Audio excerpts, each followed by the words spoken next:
Has your child struggled with transitioning back to school in elementary and now it's time for them to go to high school? Worried about how you can help set them up for success and when to worry? Today's episode is all for you.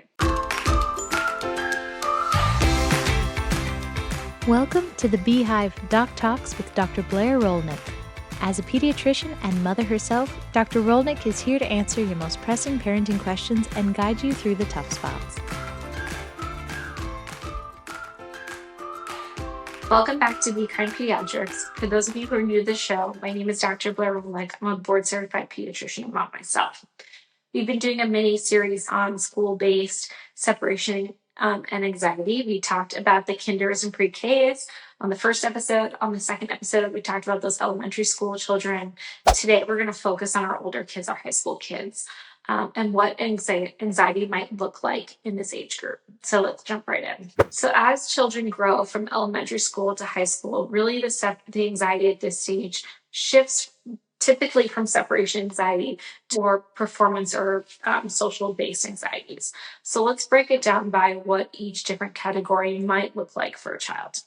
So academic pressure or anxiety might look like fear of failing, or total avoidance of a subject, or even extreme perfectionism.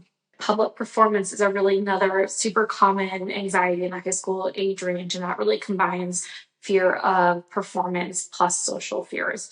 So it might be about reading out loud or public presentations or sports-based performance. Social anxiety is also really common. So that might look like avoiding group projects or avoiding extracurricular activities or not wanting to engage with their peers in a way that you would typically expect. Just like in those elementary school age children, high school age children can have a lot of somatic-based anxiety or presentation. So they can have frequent stomach aches, frequent headaches, feeling dizzy, frequent nurse visits to the nurse's office without identifiable organic causes. Avoidance behaviors are also super common in this age group, so either trying to skip class or go home or be sent home early. Do not underestimate the emotional signs that high school children can have, so they can definitely be withdrawing from the activities that they typically enjoy, withdrawing from family and friends, or shutting down when you talk about school, difficulty falling asleep where they didn't used to have that issue, or frequent awakening when they used to be great sleepers. Decreased appetite, decreased energy, and again, not enjoying those activities or seeming like they're engaging in a way that they used to. So again, definitely some degree about worrying about performance, reading out loud, doing well, sports performance is certainly normal at this age. So when are signs to really think about getting additional support for you and your child? So again, just like in the previous episodes, we want to think about duration and severity. So this has been going on for a really long time, more than 4 weeks. If it is the entire school day, it's really affecting their ability to perform. They can't focus at school. They're having declining grades, or their enjoyment of life in general. They're seeming to withdraw from their friends, from their family. They're having a difficult time sleeping. They're really experiencing significant somatic symptoms. So really bad headaches, nausea, dizziness, panic attacks, sadness, or withdrawal. You really want to think about seeking some additional support in those cases.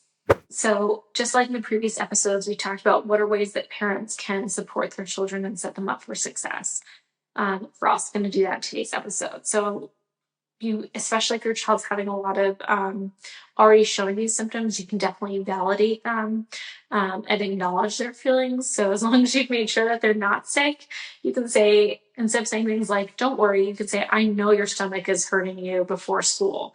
That's anxiety. It's not that you're sick. I know that you can do this. I'm here for you. I know that your head is hurting you before school. That pain and that feeling, that's real. That's anxiety, but you're not sick, and mom is here for you or daddy's here for you. And I know you can do this. Those kinds of validation can really help a child understand that they are feeling these things and those feelings are real, that they are okay physically. So the second thing you want to think about if your child's already experiencing some school avoidance is maintaining their exposure to school and really trying to avoid feeding into avoidance. This can be one of the hardest things for parents to do, but is the number one protective factor in helping children with school-based avoidance and anxiety. Once you're at this point, usually I do recommend that you've checked in with your pediatrician and your school to get the school counselor involved, because sometimes it does require a more gradual reintroduction to school. So instead of totally keeping them home, maybe the plan is that they were going to go for half days for X amount of time, then full days, and set up kind of that graduated exposure to school instead of complete avoidance. Just like in those younger age children, you really want to create and set up predictable morning routines for your high school child. This really leaves less space for anxiety to escalate, so that you're doing the same things every morning that their brains can expect. We're going to do this, this, and this, and then we're going to go to school. That can really help with the transition to school.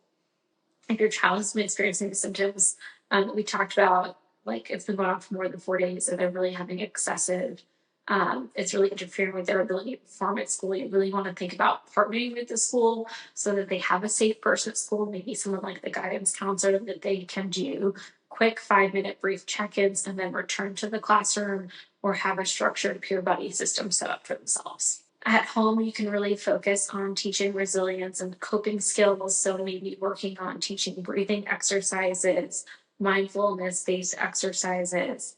Think about teaching your child how to coach themselves in positivity. So things like, even though I'm scared, I know I can do this. It also can be super helpful for children to role play situations that are particularly anxiety provoking for them with parents.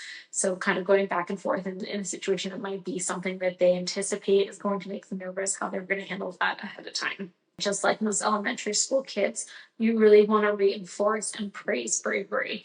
I know you were really nervous about going to school today. I'm really proud that you went anyway. So we talked about how to set them up, what's normal, when to consider extra help. What does that extra help look like? So really you want to get a full team involved, including your pediatrician in the school. The school has multiple ways that they can help children, like we talked about, either setting up a safe person, a gradual return to school, accommodations if necessary. Your pediatrician can help you get in touch with somebody for more of what we call cognitive-based therapy, CBT for anxiety, if we think that that's necessary or going to be helpful. Most schools do have some mental health support in school, so they can help pair them with a school guidance counselor or school psychologist if helpful. So you do want to think about what resources are available to you and your child if you're finding yourself in the situation where you think you need a little bit of extra support. And then just like we talked about in those elementary school kids and pre-K kids, books can be super helpful here in helping children think about their shared experience with another character. So books like Unstuck or Growing Pains are great books to think about introducing to your child. We have a link in the bottom of the show notes that will include all of these books to kind of browse if you think it might be helpful.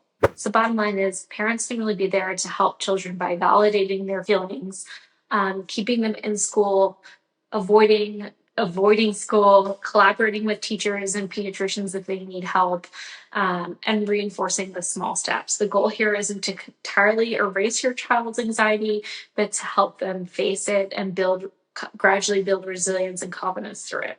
So if you had any tricks that work particularly well for your child, and you want to share them with the community, please leave them below. Otherwise, we hope you found this mini-series helpful and empowering as your child gears up to go back to school. It's exciting transitionary time. Thank you for watching the Beehive Doc Talks with Dr. Blair Rolnick. For more episodes and her practice, visit BeKindPediatrics.com, and don't forget to subscribe for more parenting tips wherever you get your podcasts.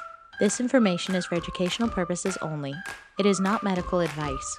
Always seek medical advice from a qualified physician.